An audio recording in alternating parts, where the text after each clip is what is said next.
के योग्य हो जाओगे। आज के लिए सज्जनों सिमरन एवं सेवा की चर्चा करते हैं। क्या करता है ये सिमरन एवं सेवा हमारे जीवन में? सर्वप्रथम मन के शुद्धिकरण का सर्वोच्च एवं सुगमतम साधन, अमोघ साधन सिमरन एवं सेवा। हम सब सिमरन एवं सेवा के उपासक हैं। हमारी साधना सिमरन एवं सेवा की है। हाँ, इसके साथ जो सेवा के क्षेत्र में उतरेगा, यदि वह संयमी नहीं है तो मार खाएगा, गिर जाएगा, पतन को प्राप्त होगा। इसके साथ दो शब्द और लगा लो तो साधना पूरी हो जाती है। सिमरन, सेवा, संयम, ये कहां से प्रेरणा मिलेगी? फिर चौथा शब्द भी स अक्षर से शुरू होता है, जिसे सत्संग कहा जाता है। ये चार शब्द याद रखो देवियों, सज्जनों। हमारे जीवन में पूर्णत्व की प्राप्ति इन्हीं से होती है।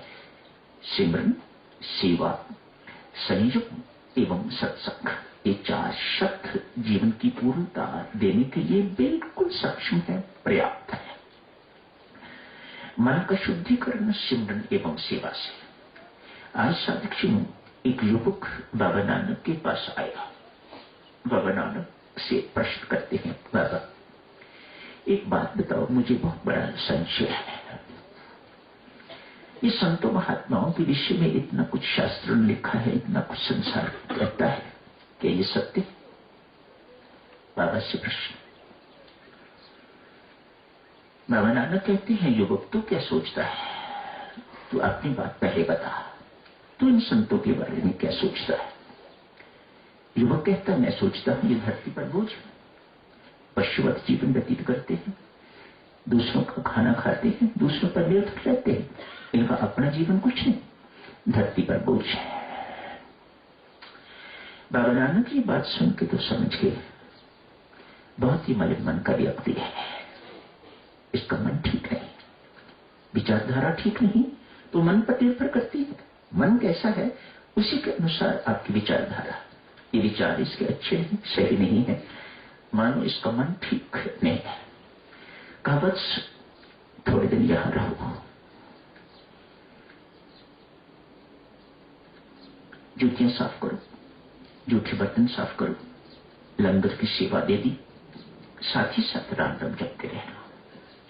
कहा मैं भी राम राम जपता हूं, सिमरन करता हूं परमात्मा का, तू भी साथ साथ सिमरन करना, पशुओं का काम करना, गोबर इत्यादि उठाना, जो भी 3-4 काम उसे दे दी।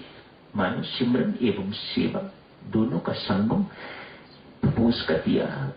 ये कर 3 साल व्यतीत हुए होंगे, ये काम दिनों में नहीं होता, 3 साल व्यतीत हुए होंगे।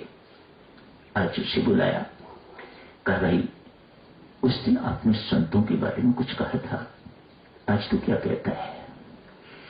कहा बाबा ऐसा लगता है जैसे बहुत अमीर व्यक्ति इस वक्त यहां आए हुए हैं, पुराने को पुण्य करनी है और पुराना पुण्य खा रहे हैं।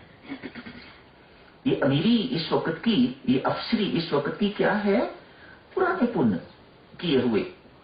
अभी इस पे तो कुछ ऐसा है नहीं, प्रारब्ध इकट्ठी की हुई, पुराने पुण्य इकट्ठे किए हुए, उनके कारण व्यक्ति अमीर है, उनके कारण सब खुशहाली है, प्रॉस्पेरिटी है। किस कारण? पुराने पुण्यों के कारण। जिस प्रकार अमीर पुराने पुण्यों पर जी रहे हैं, आनंद लूट रहे हैं, इसी प्रकार से ये संत महात्मा भी कोई पुराने पुण्य कर्मी होंगे और मौज कर रहे हैं। कुछ करना नहीं पड़ता, बनी बनाई मिलती है, कोई कपड़े दे देता है, कोई रोटी दे देता है, कोई रहने को जगह दे देता है, इत्यादि इत्यादि। कहा बस थोड़ी देर और रहो यहां। 3 साल और बीते। आप भी पूछा, अब युवक तो संतों के बारे में क्या कहता है? देवतुल्य हैं संत, देवतुल्य, देवताओं के समान है। 3 साल सेवा और कराई। 12 साल के बाद आज बाबा नानक ने फिर बुला के पूछा, युवक अब तेरी संतों के बारे में क्या राय है? कहा बाबा ऐसा लगता है वह अकाल पुरुष संतों का रूप धारण करके तो हमारे कल्याण के लिए जहां आता रहता है, बाबा ने कहा, वत्स, संत भी वही हैं, कोई अंतर नहीं, सिर्फ बदला है तो साधना से, सिमरन एवं सेवा से तेरी विचारधारा बदली है, वह गंदा मन साफ हुआ है। सिमरन एवं सेवा अमोघ साधन है मन के शुद्धिकरण के लिए, मन पवित्र होता है। देवी सज्जनों, जब तक मन पवित्र नहीं होगा तो ये मन शंकाशील रहेगा, संशय उठते रहेंगे, शंकाएं उठती रहेंगी, एरोगेंट रहोगे, अभिमानी रहोगे, ये झुकने नहीं देगा मन आपको, नम्रता नहीं आएगी, विनम्रता नहीं आएगी, झुकना नहीं सीखोगे तो जो सुना हुआ है उसे ग्रहण भी नहीं कर सकोगे। बिना झुके आज तक कोई कुछ भी ग्रहण नहीं कर पाया।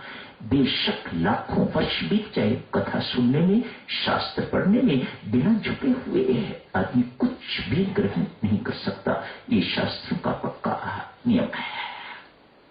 बहुत बल है देवी सज्जनों इस सिमरन एवं सेवा में। एक छोटी सी दृष्टांत के माध्यम से देखिएगा।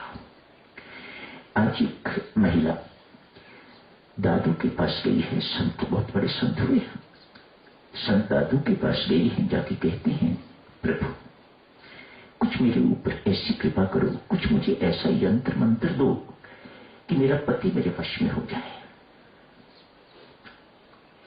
मैंने सुना है बहुत सारी महिलाएं ऐसा करती हैं आजकल, अपने पति को अपने इशारों पर चलाना चाहती हैं, ऐसी बुद्धिमत्ता मानती है, वे बड़प्पन मानती हैं।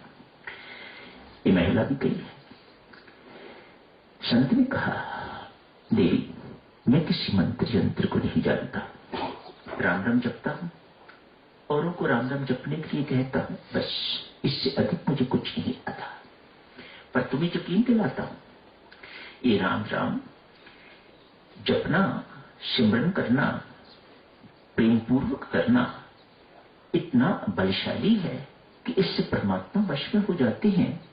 तो इंसान की क्या औकात की वह वश में ना हो।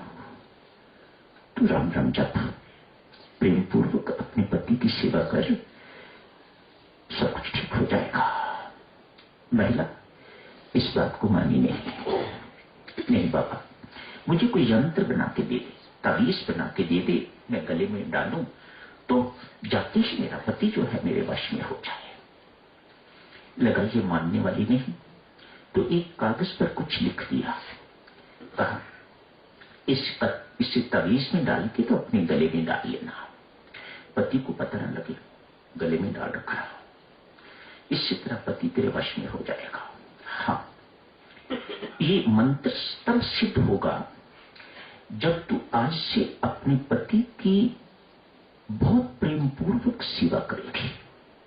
सिमरन तो करना ही करना है, राम राम तो तुम्हें जपना ही जपना है, पर अपने पति की जैसे जैसे वह कहे बिल्कुल आज्ञाकारिणी बन के तो पति की प्रेम पूर्वक सेवा करते रहना। पति शुरू कर दिया, चमत्कारी प्रभाव हो गया, कोई लड़ाई झगड़ा बिल्कुल नहीं, पत्नी जैसी जैसे कहती जाती है पति वैसे वैसे ही करता जाता है। मानो अब पत्नी के अंदर भी इस प्रकार का परिवर्तन आया है कि वह भी कुछ गलत काम अपने पति से नहीं करवाती, वह भी जो कुछ कहती है सही कहती है और पति उसको स्वीकार कर लेता है। इससे उसे लगता है कि पति आज्ञाकारी हो गया हुआ है, बात तो बन गई। कुछ समय इस प्रकार से व्यतीत हुआ, समझिए 1 साल के अंदर अंदर, 6 महीने से 1 साल के अंदर अंदर चमत्कारिक घटना घट गई। संत का धन्यवाद करने के लिए दोनों पति पत्नी गए, दादू को प्रणाम किया, कुछ मिठाई कुछ फल के टोकरे इत्यादि ले गई धन्यवाद करने के लिए। देवी ये सब कुछ तो मुझे नहीं चाहिए, तेरा काम बन गया, ठीक हो गया, मुझे इससे बहुत प्रसन्नता है।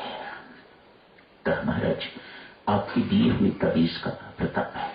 नहीं देवी, मेरे तावीज को खोल, उस कागज पर वही लिखा हुआ था जो बाबा ने उसे कहा था, सिमरन सेवा से यदि परमात्मा वश में हो सकते हैं तो तेरा पति एक इंसान है, वह क्यों नहीं वश में होगा? ये लिख के उसे कागज में दे दिया हुआ था, तवीज था। देवी, ये इस तवीज का, इस मंत्र का प्रताप नहीं है, इस सिमरन एवं तेरी प्रेम पूर्वक सेवा का प्रताप है कि आप दोनों खुशहाल, प्रसन्न, आनंदमय, शांतिपूर्ण जीवन व्यतीत कर रहे हो। सच मानिएगा, ये तो एक छोटा सा देवीय सचना दृष्टांत है। दृष्टांतों से भरा पड़ा है इतिहास। इस सिमरन एवं सेवा ने चमत्कारी प्रभाव दिखाए हैं। परिवार के परिवार जो नारकीय जीवन व्यतीत कर रहे थे, इस वक्त बहुत खुशहाल, शांत जीवन, आनंदमय जीवन व्यतीत कर रहे हैं। वैकुंठ जिन्हें कहा जाता है, सिमरन एवं सेवा का प्रताप। तो दिव्य शिक्षण इसी के साथ ही सिमरन की चर्चा समाप्त करते हैं। कल योगशील की चर्चा शुरू करेंगे। 9वें अध्याय के 22वें श्लोक की चर्चा उससे पहले शुरू करेंगे, पर मुख्यतः 22वें श्लोक की चर्चा करेंगे। योगशील मैं वहन करता हूं, भगवान की घोषणा है, भगवान का आश्वासन है सदक्षणों। तो अनेक सारे दृष्टांतों के माध्यम से उनके आश्वासन की पुष्टि हो जाएगी। कैसे परमात्मा ये सब काम स्वयं